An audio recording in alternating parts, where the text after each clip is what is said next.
তো আব্বা তোমার কাজ কব কি ওই অর্ধেক অজ্ঞান হয়ে আছি আর অর্ধেক ঘুমের মধ্যে আছি ও দুটো মিলে কি আর কওয়া যায়? ওরে সর্বনাশ, কোষ কি মনি, মানে অর্ধেক অজ্ঞান আর অর্ধেক ঘুম, আবার তুই দরজা দিয়ে ঘুমাইছিস, তাহলে তো আমার বিপদ হতে যাইও হয়নি।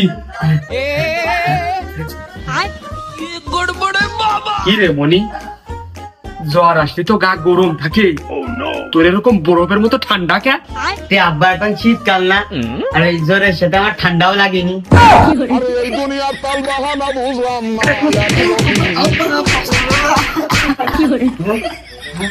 এই, তোর সেই বয়স আছে যে ঠান্ডা লেগেছে, আমার কাশি হচ্ছে, জ্বর এসে ভালো লাগতেছে না, এই সব বাহানা করে স্কুলে যাব না।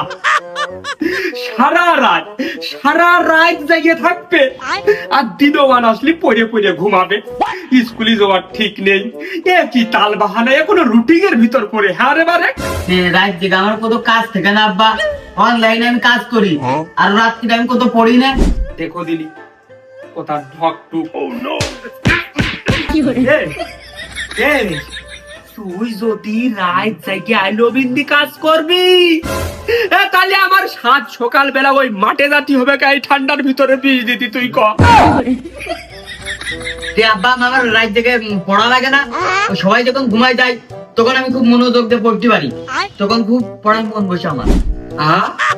তুই রাত জেগে পড়িস, তাহলে তো আমার কপাল খুলে যাচ্ছে, আমার কষ্টের দিন ফুরিয়ে যাবে। আমার ছেলে সচিবালয় সামনের বার চাকরি করবে, আমার ছেলে রাত জেগে পড়ে। ওবারে তা তুই রাত জেগে পড়িস, তা রাত্রি লাইট অফ থাকে কে? ওই যখন পড়া শেষ হয়ে যায় তখন লাইট অফ থাকে, আর যখন পড়ি তখন লাইট দিয়াই থাকে। ও তুমি টের পাও না তাই? হয় রে, ও আমার বুঝার বয়সও হয়নি, আর আমি বুঝবো না নেই। তা ওবারে তুই আজকে কেতি স্কুলে যাসনি, ওই কথাটা ক। আবার বুড়াই ফিরে গেলাম। কথা কোনটাই গ্যারান্টেড হইল না।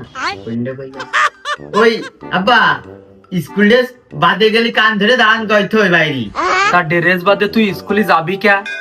এই ড্রেস বাদে স্কুলে যাওয়ার বয়স তোর আছে নাকি আমি ড্রেস তোর বানাই দিইনি? আব্বা ওই স্কুল ড্রেস ঘাইমে গন্ধ হয়ে গেছে, পরিষ্কার না করলেও পরে যাওয়ার কায়দা নেই। আর ওই যদি ময়লাটা পরে যায় তাহলে সার কবে না, তোর আব্বা কি হুইল পাউডার কিনে দেয় না?